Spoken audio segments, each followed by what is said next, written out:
Welcome everyone to lesson 7 on the doctrine of scripture um, and traditions. Today we'll be looking at the methods for biblical and theological reflections and interpretations that have been used by churches and also church leaders, and sometimes and these methods of reflections, theological reflection and biblical interpretation, um, have taken authority over the Bible. So, what we want to learn today is that the Bible is the priority, is the authoritative source over every other sources for biblical and theological reflection and interpretation. And the first one we'll be looking at is let me pray first. Heavenly Father, we thank you for your word. We pray that you will teach us, Lord, through your word, to trust that your word is authoritative over all other theological methods and sources that we use, Lord Jesus. And may the Bible, we pray that the Bible will guide us to your truth through the work of the Holy Spirit. And we pray, Father, that the only authoritative source for the church and for all Christians in their lives and in the faith is the Bible. We pray this in Christ. Amen. So the first method that has been used for biblical and theological interpretation is the Wesleyan quadrilateral. It is a method for biblical and theological interpretation that uses four sources such as reason, experience, tradition, and scripture. These sources are all equally the same in authority. So it is a square, and that you have tradition and experience. Tradition on one side, experience on one side, and reason on one side, and scripture on one side.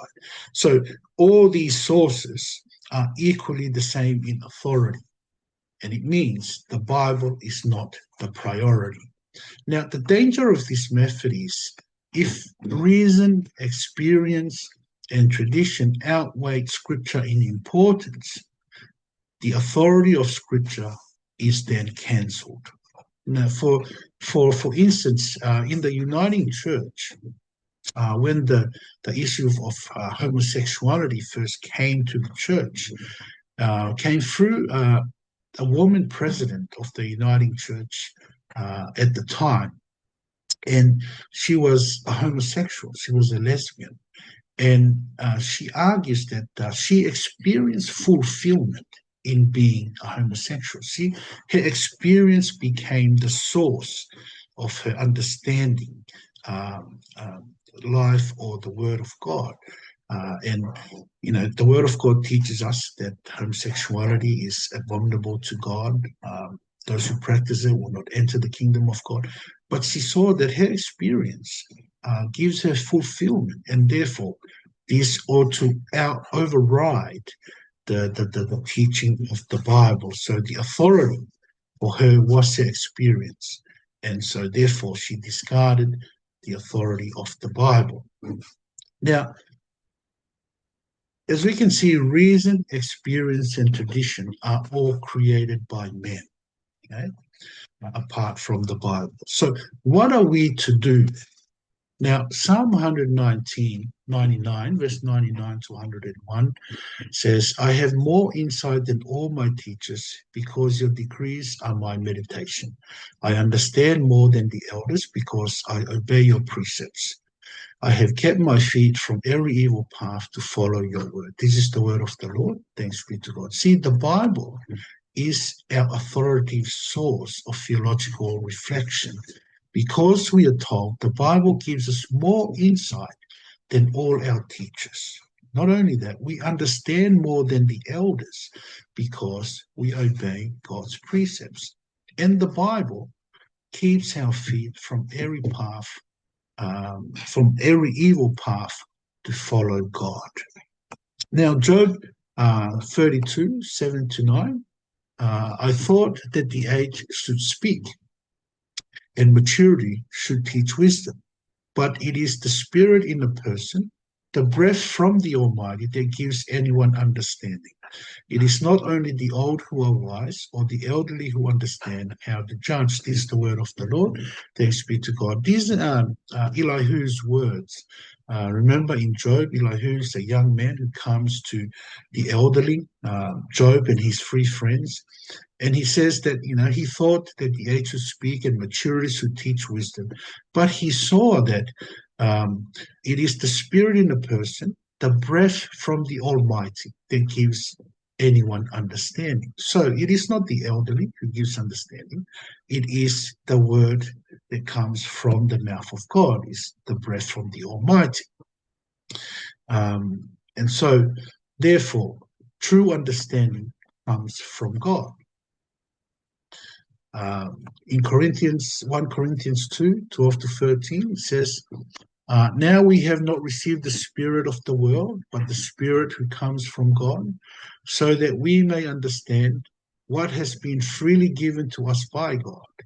We also speak these things not in words taught by human wisdom, but in those taught by the Spirit, explaining spiritual things to spiritual people. This is the word of the Lord.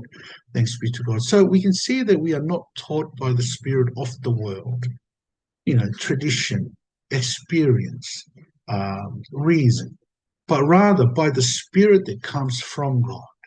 It is the Spirit of God that teaches us, explaining spiritual things to spiritual people.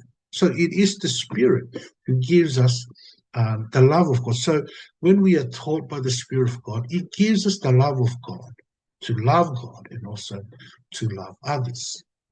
Now, the theological method that we want to put forward, that we want to use, is the theological pyramid rather than the Wesleyan quadrilateral. And this is the method we put forward for our theological reflection. And the Bible, because it's a pyramid, the Bible is at the top of the pyramid. So the Bible is given the authority over any other sources for theological reflection, and reason, experience, traditions, and all other theological reflections and interpretations is at the bottom of the pyramid. So the authority in our interpretations of the Bible is the Bible, because we need an authority that does not make us conform to this world.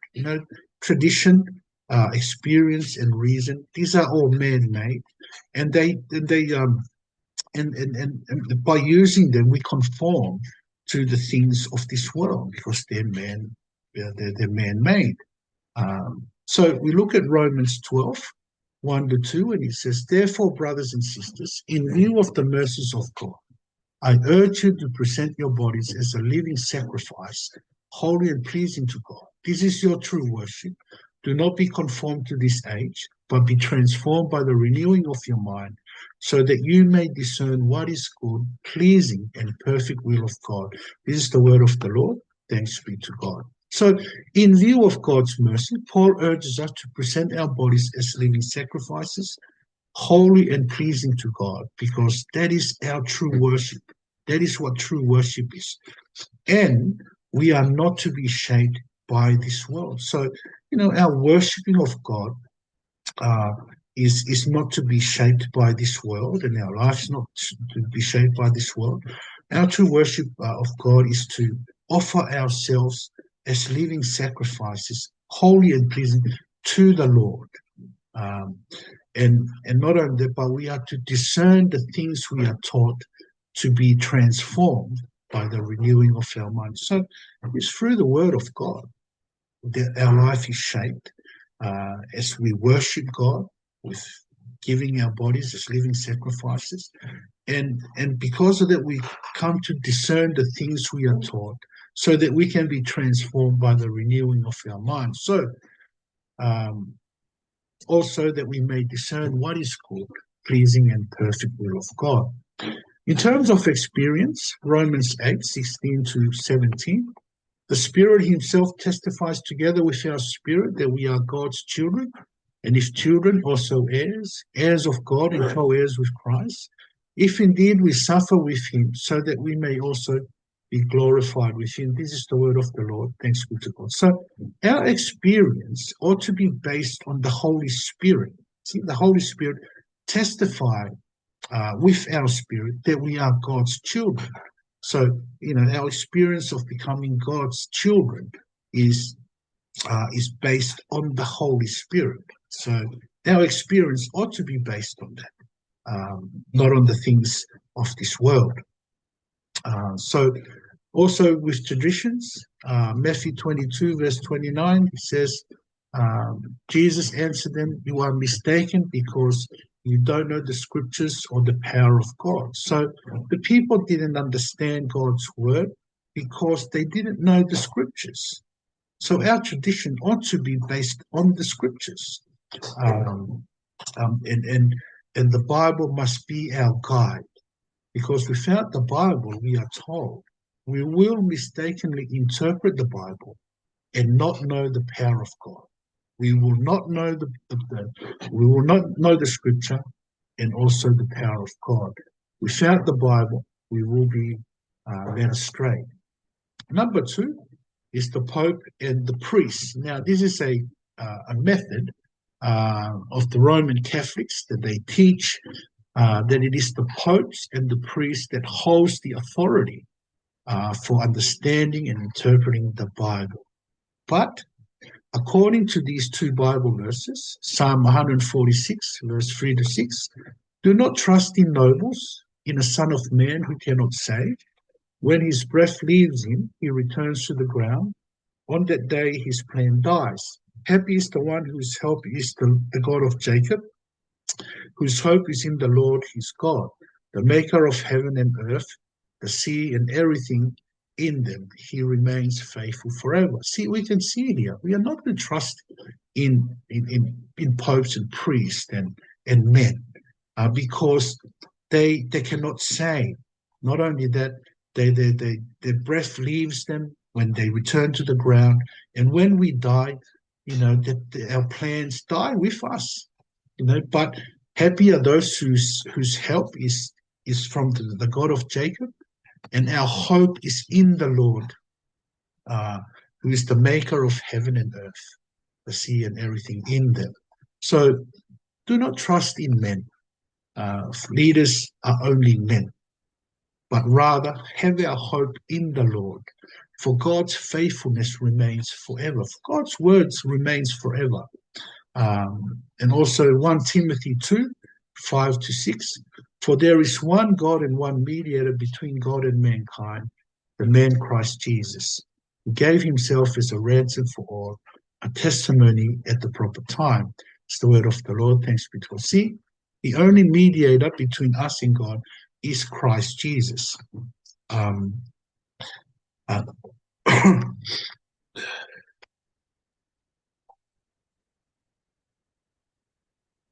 Marvel.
But we can see that Christ is the only mediator between us and God.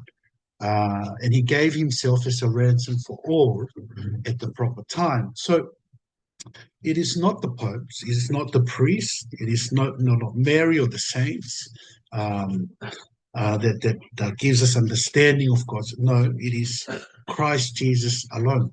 Um, and when we preach the word of God, we are preaching about the work of Christ, who is our only mediator. And so, therefore, we do not need the Pope, Maria, or the priest, or any saints, for Christ is our only mediator according to the Bible. Number three is that leaders of the church. Now, we must be careful not to follow leaders rather than God. Now, leaders that we have some men of reputations that the church listens to, and the church often listens to the church leaders over the Bible, over the clear teachings of the Bible. So, like for the Wesleyan Church, we have men of influence like Amanaki Haver, and also going back in history, Sentuli Koloi. And they have some words that and teachings that the church still hold on to. Like here in Australia, when the Tongan Church went into the Uniting Church in the early days, it was Amanaki who came and told the Tongan people to go into the Uniting Church, the Wesleyan people, to go into the Uniting Church. And so the Tongan people went into the Uniting Church. But now the Uniting Church have gone away from the Bible and accepted homosexuality. The Tongan people still remain in the church, in the Uniting Church, because of what Amanaki had told them. See, that's the influence of church leaders. We are to be careful not to follow them rather than following God.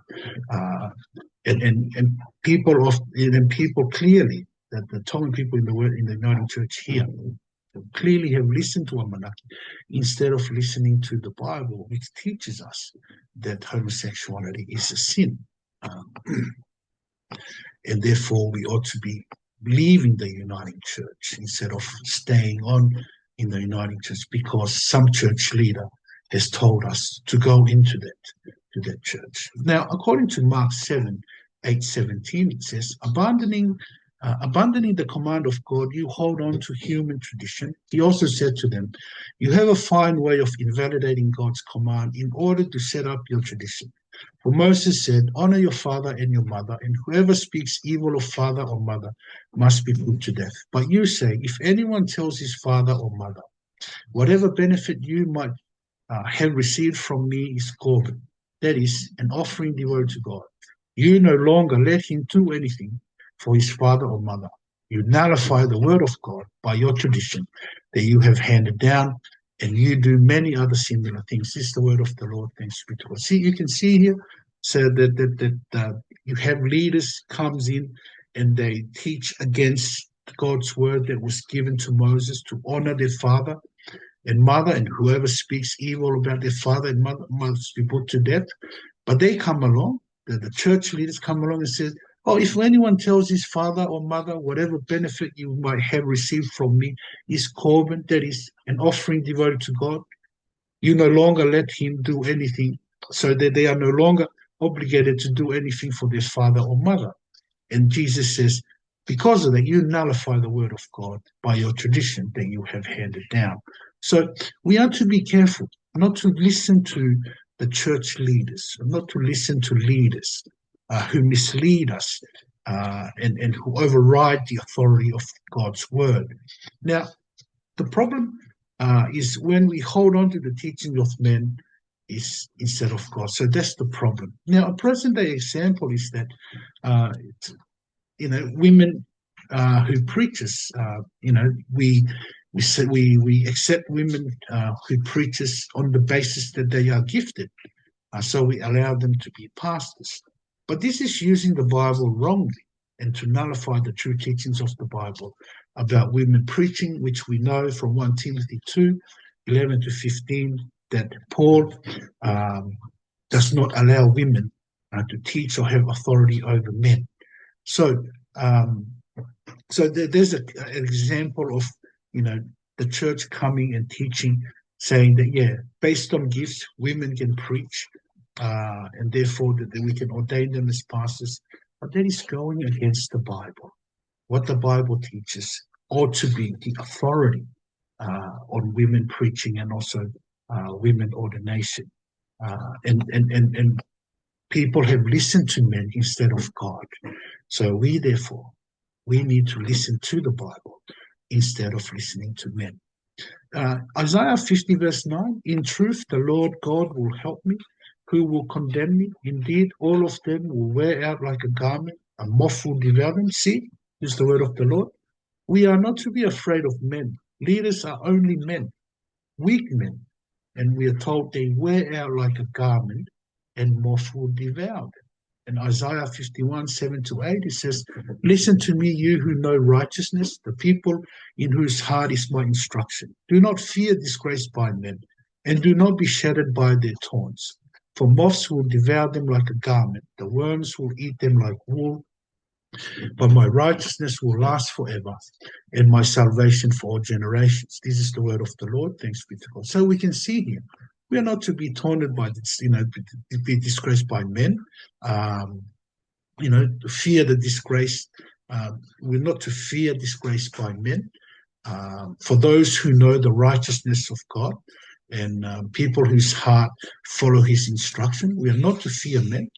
For men will be devoured by moths like a garment, and worms will eat them like wool.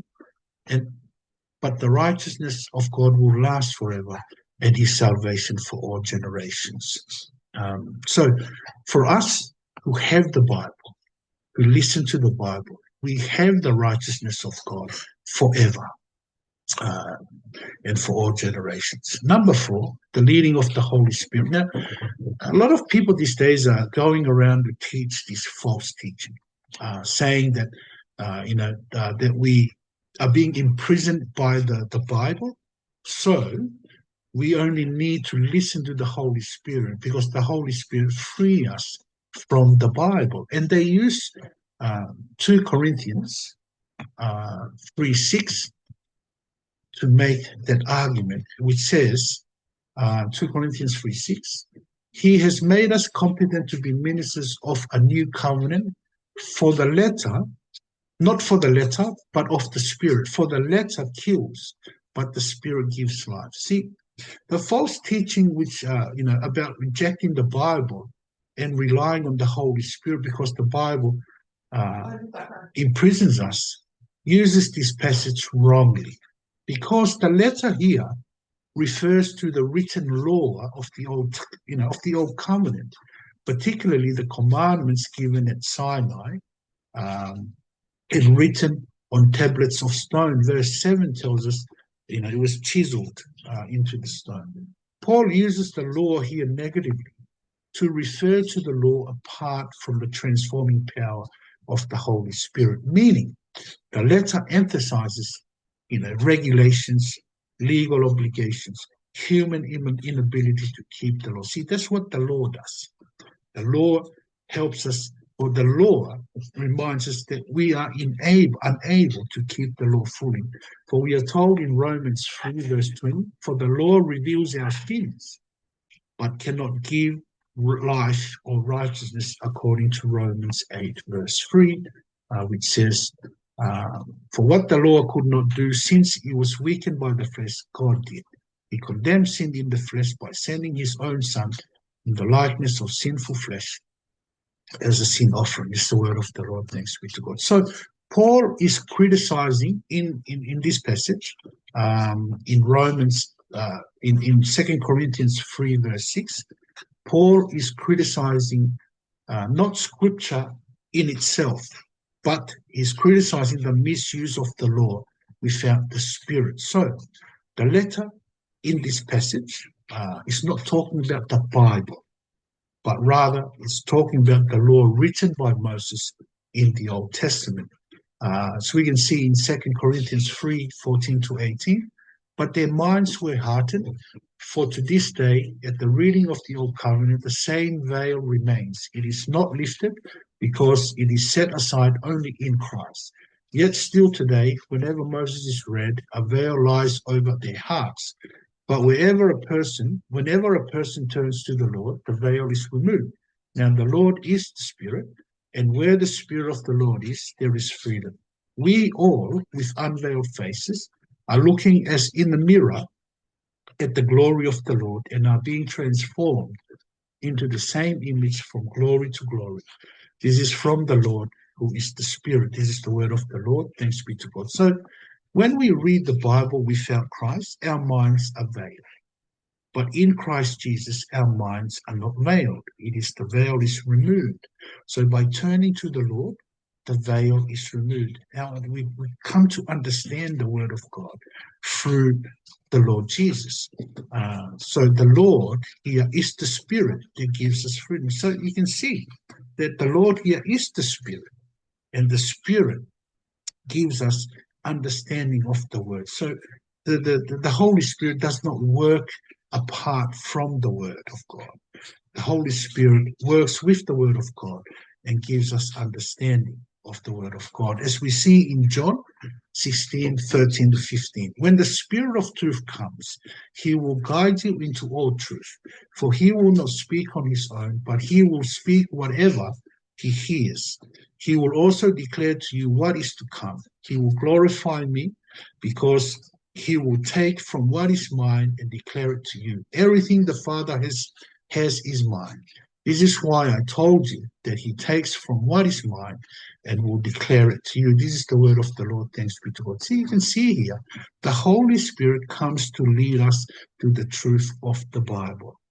He comes, we are told here, for he will not speak on his own, but he will speak whatever he hears. He hears from Christ, so from the word of God. So what the Holy Spirit says, he says the things he listens to and he hears from Christ.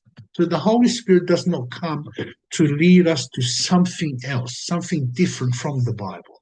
The Holy Spirit comes to lead us, and guide us from the Bible, and he frees us. He frees us from not understanding the word of God, from having the veil over our face. He frees us in order that we understand God's word. As we see there in John 17, verse 17, it says, sanctify them by the truth. Your word is truth. See, the Holy Spirit comes to sanctify us, make us holy, only by the word of the truth. And what is the word of the truth? They are the word of God. So the Holy Spirit comes to lead us by the words of God, which is the truth. According to Psalm 119, verse 160, it says, the entirety of your word is truth. Each of your righteous judgment endures forever. The entirety of God's words is the truth which the Holy Spirit guides us and teaches us. See, we can see that the Holy Spirit doesn't come and lead us to something else. The Holy Spirit comes with the entirety of God's word, which is the truth, and to guide us and to teach us. So, when you hear people say, "Oh, the word of God imprisons us, and therefore we need to get rid of it and just listen to the Holy Spirit," we need to show in Psalm 119, verse 160, that the entirety of God's word is the truth, which the Holy Spirit guides us and teaches us. Number 5, there are biblical traditions. And so in 2 Thessalonians 2, verse 15, so then, brothers and sisters, stand firm and hold to the traditions you were taught, whether by what we said or what we wrote. So there are traditions in the Bible that we need to stand firm and hold on to. And they are 1 Corinthians 11, 2-5. Now I praise you because you remember me in everything and hold fast to the traditions, just as I deliver them to you. But I want you to know that Christ is the head of every man, that the man is the head of the woman, and God is the head of Christ. Every man who prays or prophesies without something on his head dishonors his head. Every woman who prays or prophesies with her head uncovered dishonors her head, since that is one and the same as having her head shaved. This is the word of the Lord. Thanks be to God. So Paul praises God for the church held on to the traditions that he taught them. And that includes the traditions of women wearing the head veil. And not only that, we see in 1 Corinthians 11, 23-25, for I received from the Lord what I also passed on to you on the night when he was betrayed. The Lord Jesus took bread, and when he had given thanks, broke it and said, this is my body, which is for you. Do this in remembrance of me. In the same way also, he took the cup after supper and said, this cup is the new covenant in my blood. Do this as often as you drink it in remembrance of me. Now, so this is another traditions, a Bible tradition, which is the communion that are to be kept in remembrance of the Lord. And also 1 Corinthians 15, 3-4, for I pass on to you as most important what I also received, that Christ died for our sins according to the scriptures, that he was buried, that he was raised on the third day according to the scriptures. So these are the traditions that we are to keep. These are the biblical traditions, like the tradition of the gospel, and we need to pass that on to the next generation. And we need to hold on to these traditions because they are the biblical traditions. They are not man traditions. They are not based on experience. They are not based on reason. They are based on what the Bible teaches us. Now, lastly, is the cultural traditions. Now, we need to look at Philippians 4, 8-9. It says, finally, brothers and sisters, whatever is true, whatever is honorable, whatever is just, whatever is pure, whatever is lovely, whatever is commendable, if there is any moral excellence and if there is anything praiseworthy, dwell on these things.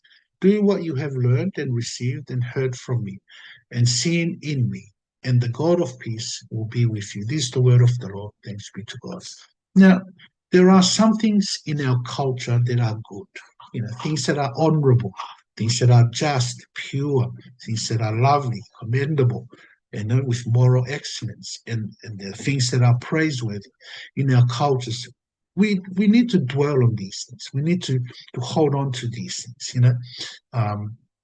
Things like in our Tongan culture, we offer gifts to funerals and also weddings and birthdays and things like that. We go with gifts and give to the family to help them with funerals and birthdays and marriage.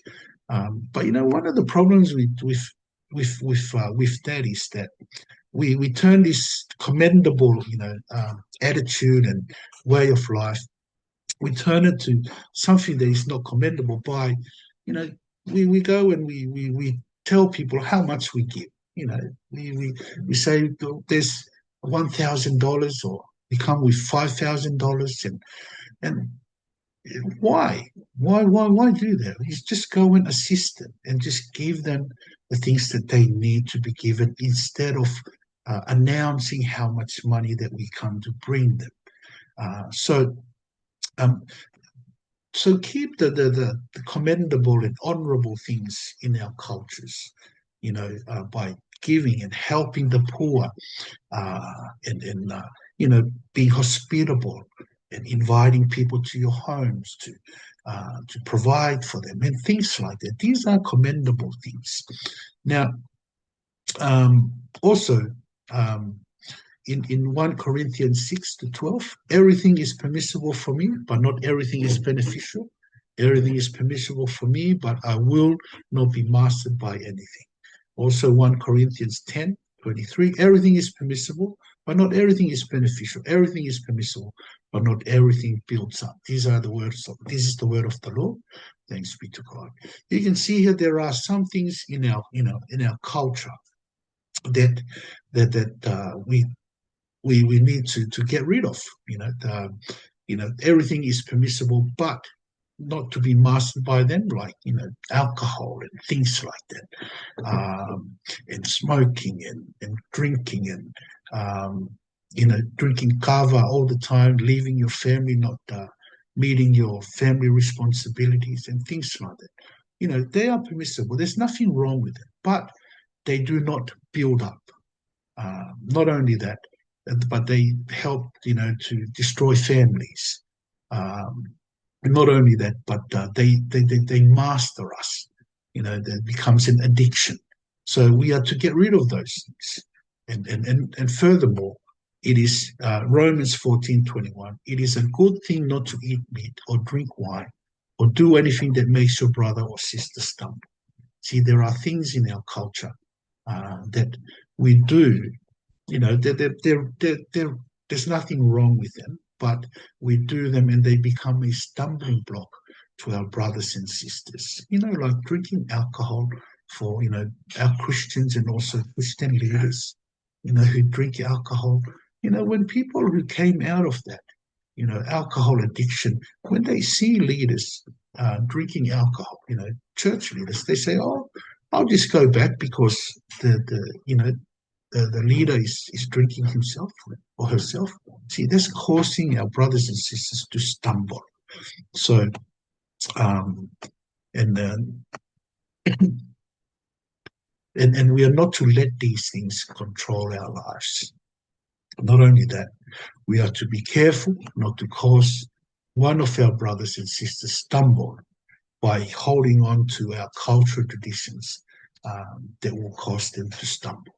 So these are methods that we see, for that people use, that the church use for theological reflection and interpretation of the Bible. And these are the sources that we often use in our churches. But we see here that the only authority, the only source that is authoritative over the church and over our lives is the Bible. Like the pyramid that we looked at the beginning, the Bible ought to be at the top, and every other sources is at the bottom. The Bible is God's word. It's given by God, and it is through the Holy Spirit working through that to transform our lives, working to help us understand God's word.